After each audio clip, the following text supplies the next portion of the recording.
When I was in my early 30s, at my absolute worst, I would have done anything for someone to tell me that my painful QL muscle and the lateral pelvic tilt and the SI joint issues really had nothing to do with the QL itself. In fact, the QL was simply a victim of dysfunction going on elsewhere in the body. Instead, what did I do? Well, I tried stretching, and whenever I'd stretch one side, the other side would spasm. I tried foam rolling, which literally just did nothing, and then I even tried rolling my foot on a soup can to relax the fascial trains. Again, it did nothing. And the real reason it did nothing was because the QL was a victim of the inability to stabilize my pelvis with the appropriate muscles and the resulting inability to breathe with my diaphragms, particularly the left diaphragm. To truly appreciate why the QL is so misunderstood, you have to look at where it's located and what it actually does. So obviously it attaches to the pelvis. You'll see there's one on each side. It also attaches to the lower lumbar spine vertebrae, L4 to L1, but it also attaches to the 12th rib, and that's going to become very, very important when we look at it from a bigger perspective. So you could say, if you just look at where that muscle is located, just from a pelvic and rib cage position, if you just look at it like that, you could say, well, the QLs remain painful and overactive due to tightness, maybe weakness, maybe a hip hike. It's always known as the hip hike muscle. So for some reason, it gets tight. For some reason, it might get weak. And for some reason, you might end up with a lateral pelvic tilt or a hip hike. But why? Well, no one really gives you a great reason. So you just say, well, stretch and strengthen something. There you go. Now, I say stretch and strengthen something because at times people will put the QL in a little bit bigger perspective, a global perspective, and realize that it doesn't exist on its own, except that the recipe for resolving this issue is still generally never correct. So when you zoom out and you get a wider look, you'll see that the QL is really part of a system of breathing. That's the primary respiratory mechanism. You got the diaphragms on the top, two sides, and then you got the pelvic floor on the bottom, two sides. And then you got the abdominals, you got the psoas, which attaches to the diaphragms, and you got the QLs. And there's more muscles. I just took away some of them so we could see things. I just want to make the larger point that the QLs are simply one muscle, or two muscles, one on each side, in a grander scheme of pelvic stability, upright movement, which requires an ability to stand on one leg and lift up the opposite, and then stand on the opposite leg and pick up the opposite, which is called stance phase of walking. And you have to be able to breathe. So breathing and pelvic stability, breathing with the diaphragms, with the pelvic floor that's pumping with it, it's a way bigger issue than a QL. In fact, when that perspective, when that global, when that systemic function of all those muscles starts to break down, because your body ends up in a state of pelvis forward on one or both sides and your rib cage up on one or both sides, we call that spinal extension. When you end up in a spinally extended state, that's when the system starts to break down. And now, because the system is not working, the QL on the right will generally become overactive because you end up more on your right side, while the left QL ends up kind of just not used. So the right QL is overactive for breathing, and it's overactive for stance phase of walking on the right side. On the left side, it's really got no role because your pelvis is never really going to the left side, and that's due to human asymmetry.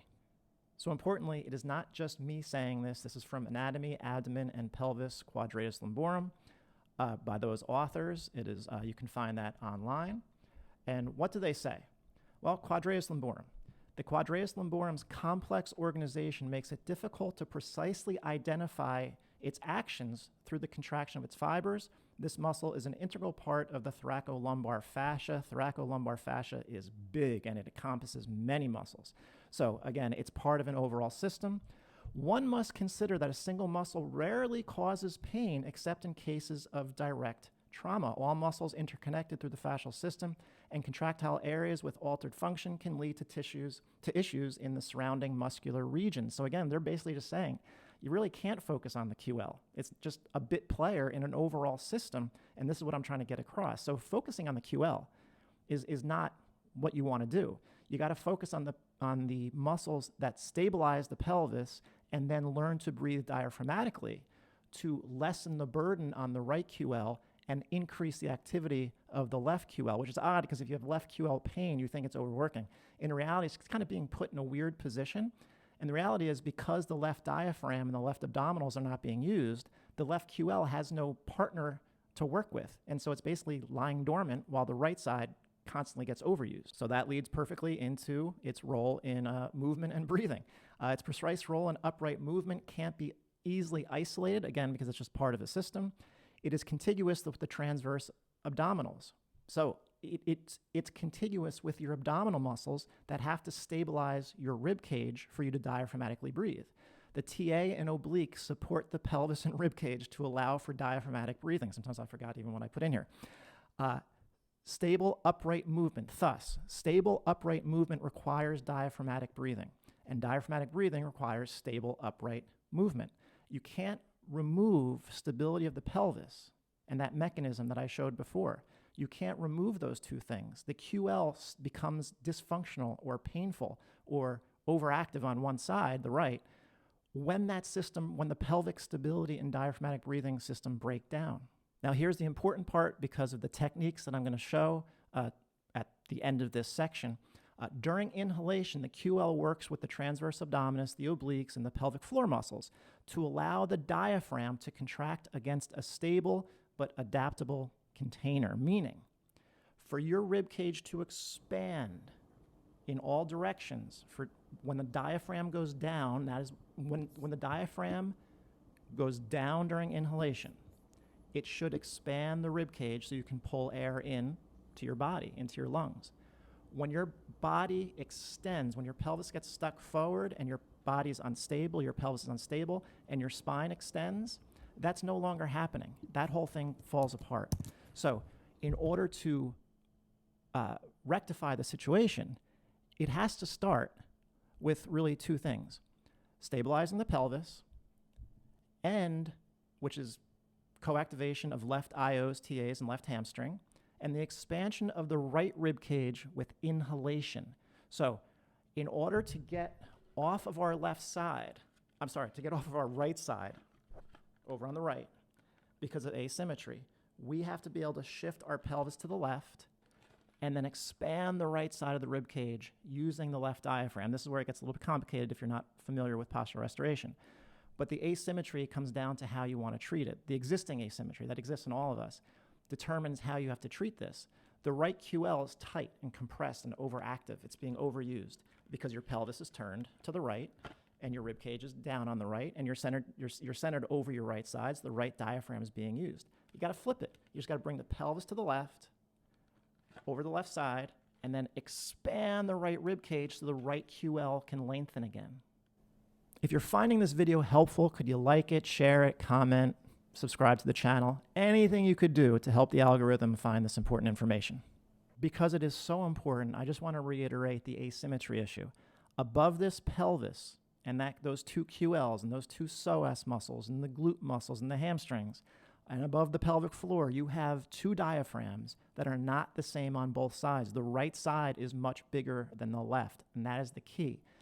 That's why we have to get people over to their left side to then allow the right QL to lengthen into a more normal normal length.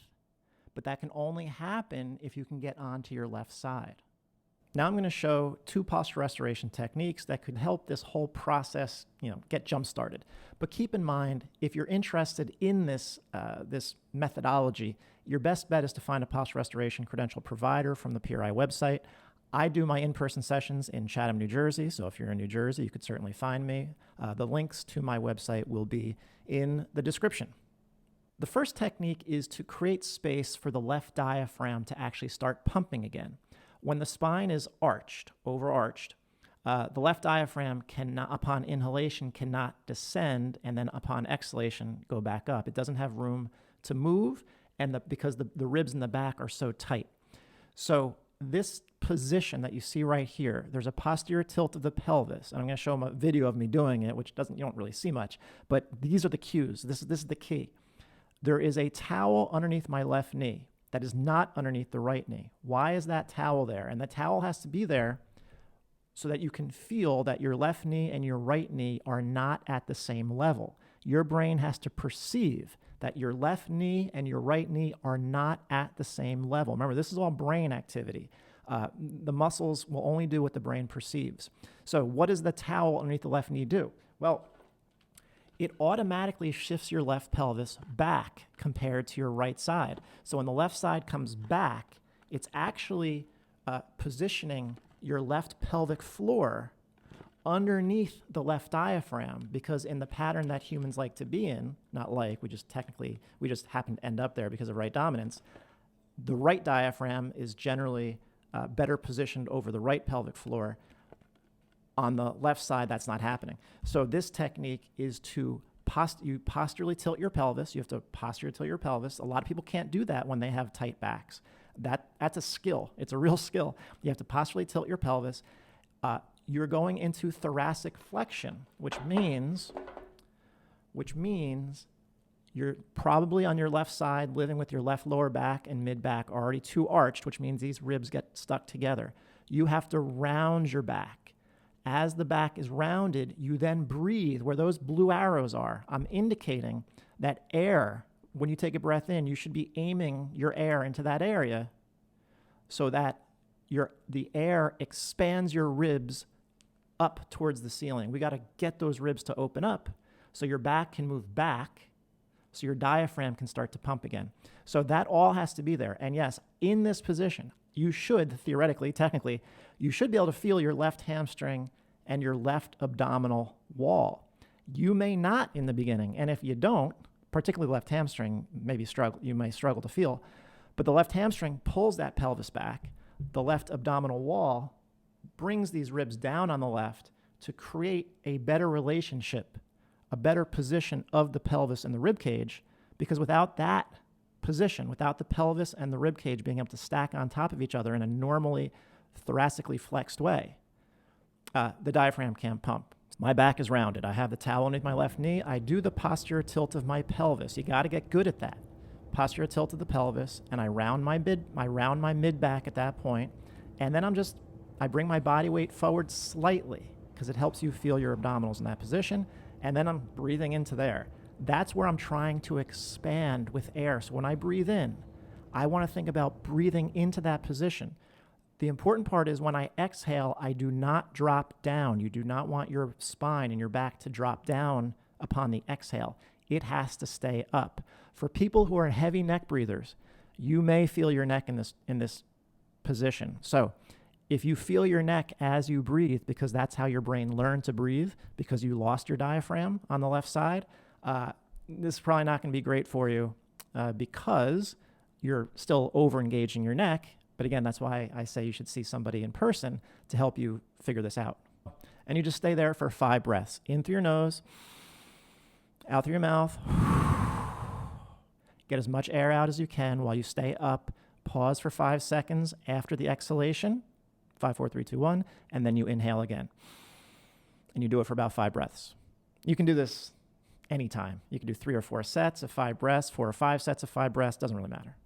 And then technique number 2, which is more about expanding the right side of the rib cage, because these ribs have to expand so that compressed QL can lengthen again. So that arrow means that the right side of my body in this position is lengthening. The right QL would be lengthening with the rest of the right side of the rib cage. And like this image shows, there's a lot of things on the right side that can get tight. These are very common areas: the right neck, the whole right rib cage, and also the right adductor. These are just different levels. This technique is going to be more about the thoracic rib cage area. So if someone has a tight right neck, an overactive right neck, or an overactive right adductor, this technique probably will not turn those off. You'd need other things. However, this is, like I said, great for expanding the right side of the rib cage and letting the body learn how to then get to the left side, because both things have to happen. Get to the left, but at the same time, the right side has to expand. Now, I'm using a balloon in this video. You do not have to use a balloon, but if you cannot blow up a balloon, which a lot of people cannot, especially people with really strong lats and really strong backs from weightlifting too much, they really struggle to blow up a balloon. You want to be able to blow up a balloon. You do want to be able to blow up a balloon, but if you can't, you can just sit in this position and actually do the technique. So here's the video. My right side is lengthened. I blow into the balloon. My left side closes down. Through exhalation, my left ribs move down. I feel my left abdominal wall, theoretically, because the left side is closed. You should feel your left abdominal wall. And I blow into the balloon. I'm just going to stay on there. When I take a breath in, it stretches and expands the right side of my rib cage. When I breathe out, my left side closes more. And then the key is this. If you feel your left abdominals, after the exhalation, you want to keep feeling those left abdominals upon inhalation. Upon inhalation is where the bigger right diaphragm wants to pull you back to the right. It wants to, it just wants to recenter you back to your right, because that's a pattern that you picked up of over right usage, over right dominance, over using your right side to help you stabilize and breathe. Upon exhalation, that's the easiest position to feel your left abdominals, because your left ribs are coming down and your left pelvis and ribs are coming closer together. If you feel your left abdominals like I do right now, I want to hold on to them as I inhale. That forces the left diaphragm. That means you'll use your left diaphragm to pump air into the right side of the rib cage, and that's what treats the situation. So exhale to get the left ribs to come down.